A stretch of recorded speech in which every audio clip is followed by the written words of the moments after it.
What up, though, y'all? How y'all living? And you can pretty much set your watch to Fat Joe. And he's at it again. I don't know about this show with him and Jadakiss. It might be cool. It might not. Fat Joe gotta let Jadakiss talk though, which is kind of messed up if you over talking somebody like a Jadakiss because they speak like short and sweet. So like what he got to say gonna be over fast. Why you can't let him speak, bro? But this time they ain't neither here nor there. Fat Joe trying to play with the internet as usual. Let's see what he talking about.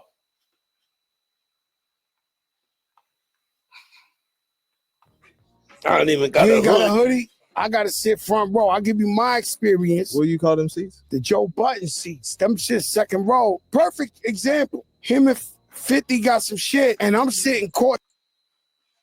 Now, I ain't stupid.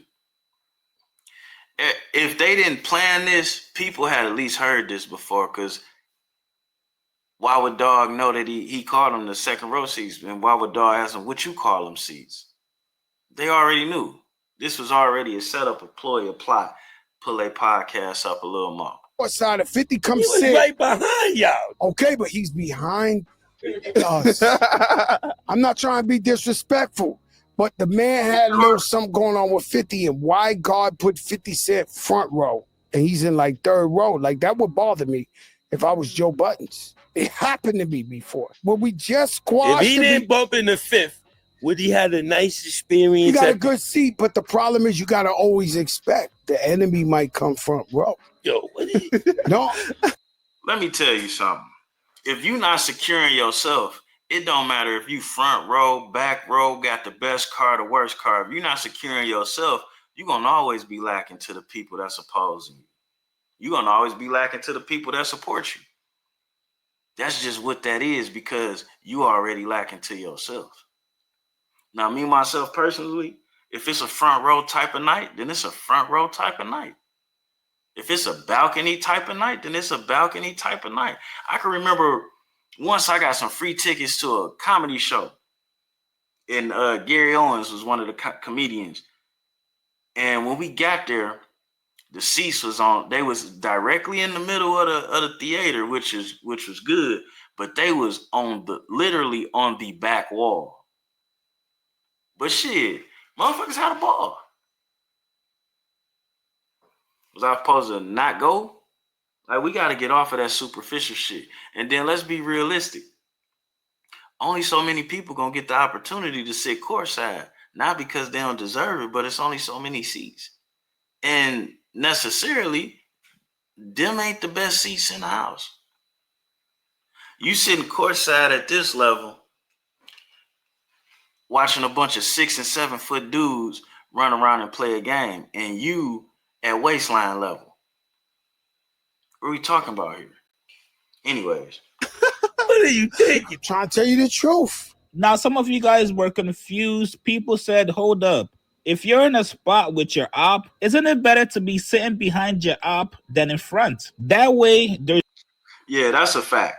That's a all the way big fact. But at the same time, what does it matter? What does it matter? You in the house and you making noise. So what does it matter? That's what all of this stuff get a little funny to me. Anyways, let's see what Joe Budden. Now let's see. Let's go and check out Joe Budden's response. I'm not there for the vanity play. I'm not there for the celeb role. I'm not there to be seen. I'm not in the record label seats. I'm not in the Kith seats. I'm not in the comp seats. I'm in the seat that I wanted to purchase, so I bought it. It's really just that simple. I'm not with all the extra hoopla out there. I'm not out here running around moving with the leverage of my management company or trying to be buddy-buddy or friendly with rappers that I'm not really buddy-buddy or friendly with. I'm the one. Ooh. Now that was a real shot. Joe over there with the bazooka. Because make no mistake about it, Rock Nation didn't help Fat Joe a lot. Make no mistake about it, All the Way Up was not that good of a song. It might have been getting played on the radio, but Remy verse on that shit was whack, and his real whack. And then yeah, Mr. I gotta kill everybody, can't forgive nobody. You and 50 Cent being friends is kind of funny. Going on dates to games together and shit. Walking embodiment of standing on my own too. And you know that, which is why you're using my name on your newly established platform, trying to get traction because I'm the best in the biz. I recognize that too. Lastly, I just don't know what Joe Budden seats mean. And because I have so much relationship equity with Fat Joe, I'll wait for him to tell me. I don't want to assume. On one hand, where I come from, you would want to be seated behind your enemy, if anything. That's really logical. That's the part I didn't follow. Yeah. You wouldn't want to be seated in front of him. So if he was talking about that, I don't really get it, but that's on him. And lastly, maybe Joe Budden seats just means sitting behind somebody you make a lot more than. Until we get clarity on it, we won't really know. But be clear, reimagine how y'all mention my name in some of these conversations. I make a lot more than you niggas. So if I'm seated behind you, it's by choice, enjoying some popcorn with my baby. I say that with all the respect in the world. So much love to Fat Joe and Jadakiss. I'll continue to support their broadcast and hopefully. Hey, Joe Budden has spoken, and he is the pod father. And from being a content creator, how Joe set his shit up, what everybody called him stupid for. Yeah. Even if one of his avenues got a bad month, the way he got his shit set up, yeah, he getting it. And he don't depend on guests or advertisers. So his income is more solid. With that being said, Fat Joe need to stop it, man. Niggas getting tired of the whole Chuck E routine. And then the sad part is you be doing the DJ Vlad. You get with this nigga and then be disrespectful to that nigga. You make up a relationship with this nigga, then you be disrespectful, it's fuck that nigga.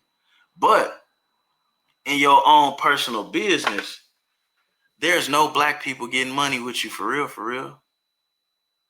You stole Remy from Pun, and she wasn't making no money till she got out of jail. That's how she ended up in jail. Outside of that, ain't no niggas came up around there, bro. We out. Same shit you grabbed Jada to start this podcast, though, didn't you? Man, I don't knock nobody for being an opportunist. Just don't try and convince us that you something different. We out of here.